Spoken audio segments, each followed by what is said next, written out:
Thomas Sorber enters the draft as one of the more intriguing prospects, I think, in this draft class, partially because he did not finish the season at Georgetown, suffered a left foot injury in mid-February that required surgery. He still has not been able to return to action, but he's all in on the draft. He's not going back to Georgetown after a freshman season. A surprise one and done. I don't think anybody thought that before the season started, but after the first week or so of play, we thought that might be a possibility. 14 and a half points, 8.5 boards, 2 blocks, 2.5 assists per game for Sorber. He does a lot of things really well, Riley. He's ridiculously versatile. I would say like his strengths are really on both sides of the ball. Was top 12 in the Big East in both block and steal rate. Really good instincts, super physical as well. 7'6" wingspan, which I think is massive for his potential. Measured 6'10" without shoes as well. So like has the size. And I will say on the offensive side of things, like he's going to enter the league as a center.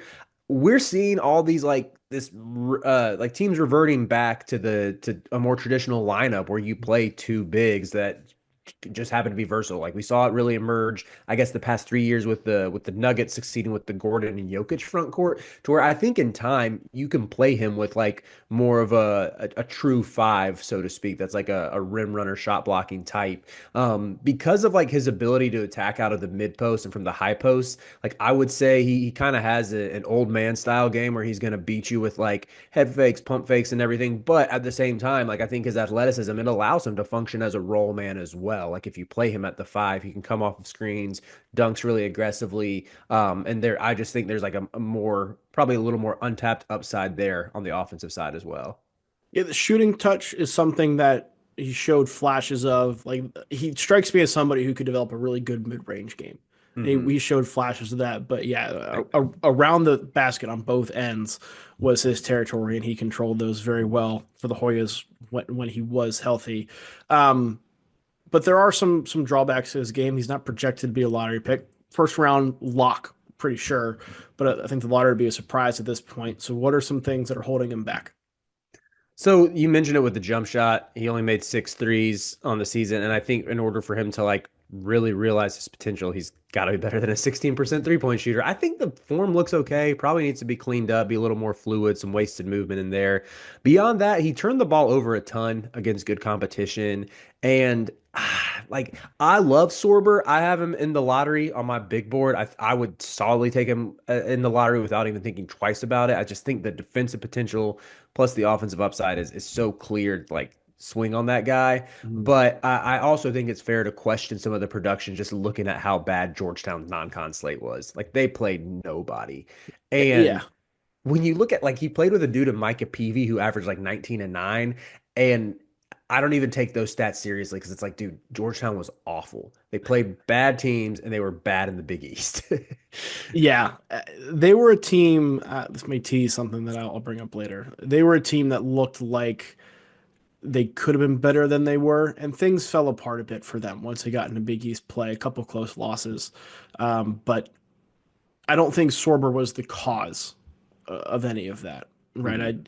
his production kept them afloat, kept them in a lot of those games that they nearly won or maybe should have won. But this is an NBA draft preview. This is not a Georgetown recap of the season. We'll get into the full diagnostic here on Sorber. Give me one word to describe him. I said specimen. I said throwback. Largely for the same reasons you mentioned. Like he's a traditional big man. He can do a little bit of the other stuff, and you love the passing chops, but he's a traditional around the rim protector, post scorer. Can expand out a little bit from that, but that's at his core right now. That's who he is. Hmm. I went with specimen just because of the way he measured at the combine with like some of the skill set, the versatility he has. I don't think you would expect a guy who's that big to like be able to do what he does. And even like not being a projected first rounder going into the year, like he was a fringe top 35 prospect who really just outplayed his ranking. Yeah, he really did. He really did. We sometimes see guys like that who outplay their ranking, kind of get drafted higher than they should, and as a result, back to the ranking a little bit. They are more apt to hit their floor than their ceiling when they get to the league. Do you think he's on that track potentially, or is he somebody who you still have faith in hitting his ceiling as a player? I'm buying into the ceiling, Ralph. I am too. Let's go. I am too. I don't know if I'm blinded by what we saw in November and December when he was absolutely awesome. And to be fair, Ed Cooley said some of the inconsistencies came from him being an 18-year-old that needed to get in proper shape, which will happen in the NBA. But the skill set is too tantalizing, I think. Oh, I'm with you. So who does he fit best with? Give me the best team fit. Toronto Raptors. I have the Grizzlies, but Oh, okay. The Raptors intrigue me. Why the Raptors? So he would instantly be the best big man on that roster. Like if you look at their centers, I guess like if you're I don't know if you're a Jakob Pertl guy, but I guess he is the season vet. I don't want to disrespect him. Like he's pretty good, but How old uh, is he now? He's got to be like, I mean, you might have him as a Jakob replacement. yeah, that's a good point. I said Jakob Pertl's pretty good. He for all I know, he could have averaged like okay, yeah, Pertl averaged 15 and 10 Yeah, this past year. I feel vindicated in that. I Um, was only 29. That's yeah. So maybe he wouldn't instantly be the best big man on the team. That was a little exaggeration on my part. But I think in time he could displace Pirtle, and maybe you could even play them together. But I just think like you pair him next to Scotty Barnes, like that's a really tantalizing defensive front court. it is. I like that. I went with the Grizzlies, and this was just very basic brain. I think he needs again. He's a traditional throwback big. I think he needs to play in a more traditional throwback system. Memphis did not draft Zach Edey where they did to, try and make Zach Edey something he's not. So they're going to at least develop a style where he is part of that with a traditional kind of role. I think Sorber needs some of that. If he develops a little bit more of the jumper, maybe you can play them at 4 and 5. But I think if you're Memphis, picking where you're at, that maybe not wouldn't be a bad spot to get him potentially to back up Edey and help serve some minutes there, since Edey had some foul issues this year. So in 5 years, I as you were talking about, I just like started smiling because as you're talking about him backing up Zach Edey, it's gonna make my 5 year plan for him sound ludicrous. what's my 5 year plan for him is him as a bench guy, a quality bench guy, but a bench guy. I take it yours is My 5 year plan for him is to be an all-star. sell me, sell me on the All Star. Sometimes you just feel it, Ralph. That's all I could say. Like when I watch this dude play, I feel like it's just rare to see a guy who can combine like I would say like the post bag, so to speak, the throwback attributes you're talking about with some playmaking chops or boot. Like he's a really gifted passer with a good feel for the game, and yet he still has the athleticism and the instincts to thrive as a role man, which is always going to be asked for like the modern big man in the NBA, whether you're at the 4 or the 5.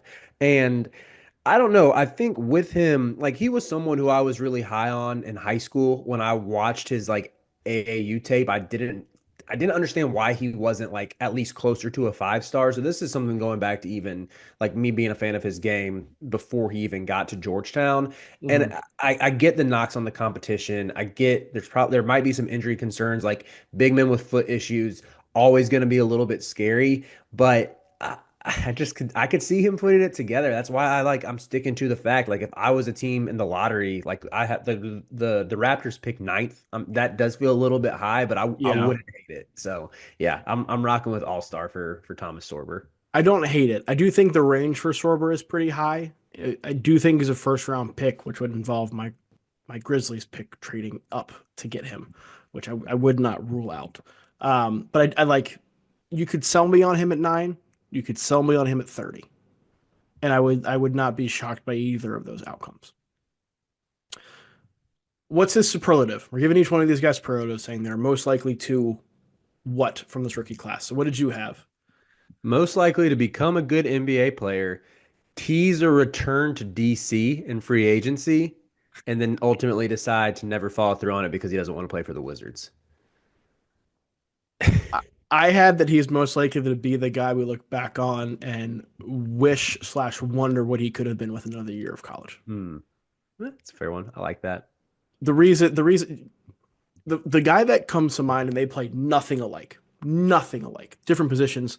But you remember Dalen Terry plays for the Bulls now, who was Hmm. Arizona's guard, who showed so many flashes his last year at Arizona, went to the pre-draft process, and had he come Blew back, up. Had he come back, he would have been a superstar for Arizona and gotten a huge role. But instead, the NBA was like, we see that same upside. We'll draft you. I Gets to Chicago and kind of gets buried. This is I'm glad you made that cross positional comp because I was like Dalen Terry's a lottery pick as well. So maybe I'm just the delusional common thread here. Well, like it's one of the situations going to matter.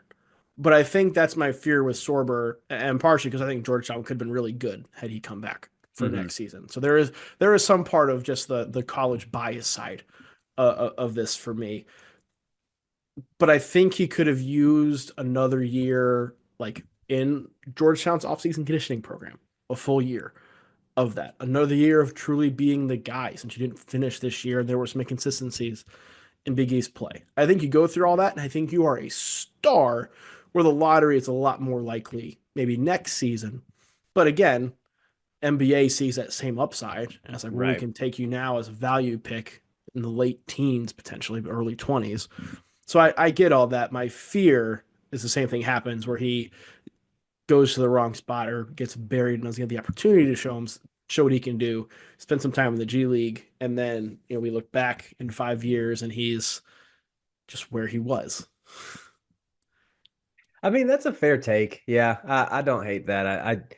I hope that's not the case for Thomas. I hope he pans out, but yeah, I won't fight you on that. I hope so too. We both said we think he's going to hit a ceiling. We have faith in him as a player. That's just my fear.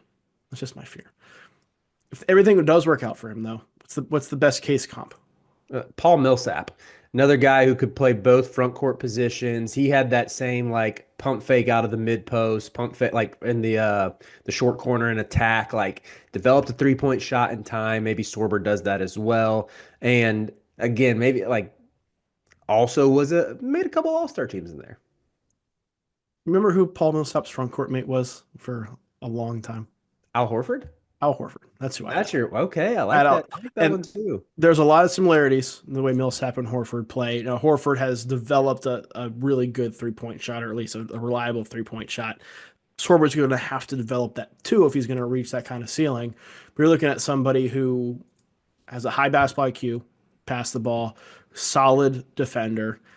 I think that the differences between Horford, who Horford became as a pro, and what Sorber would have to do is he'd have to get quicker moving his feet because Horford was a good interior defender, but wasn't a liability when he got switched out in a pick and roll situation, and the 3-point shot.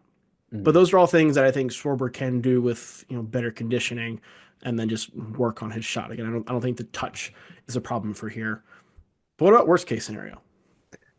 This is just a Hawks big men love fest here. I said Onyeka Okongwu, which before I know Okongwu was really good this year, averaged 13 and Yeah, 8. And I would say on one hand, I think it speaks to like I do view Sorber as a high floor safe player who will be a productive big man in the NBA. I would almost say like pre Okongwu leap this year would be like the worst case where he's like a 10 and 8 guy.